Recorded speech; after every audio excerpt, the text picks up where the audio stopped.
Mapagpalang araw sa ating lahat mga katadong. So today nandito tayo ngayon sa Kabuyaw dahil ito ang most requested. Ito ang sabi ni ate. So napansin nga natin itong comment ni ate na sana din po dito sa Kabuyaw, Bulinaw. Kaya let's go!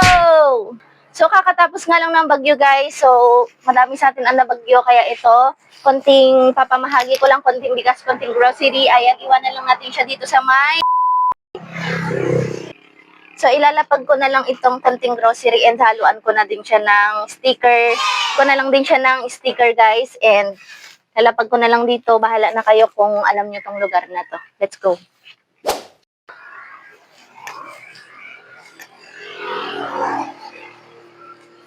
Lagay ko na sa loob yung sticker. Takpan ko lang siya konti ng dahon. Ayan, tatakpan siya dyan sa likod. Ayan. Basta parting Kabuyaw lang to guys. Ayan, at wag nyo na lang din kakalimutan na mag-comment kapag nakuha nyo na para alam po natin guys kapag ka nakuha na. Ayan, maraming salamat guys. Bye! Good luck!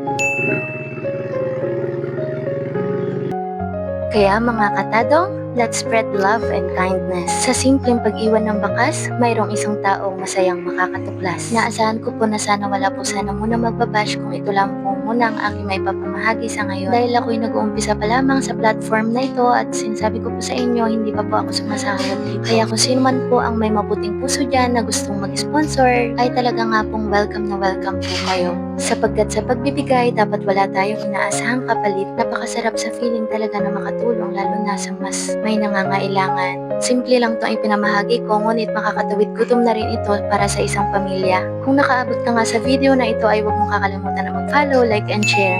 Muli, this is Katadong, to inspire, not to impress.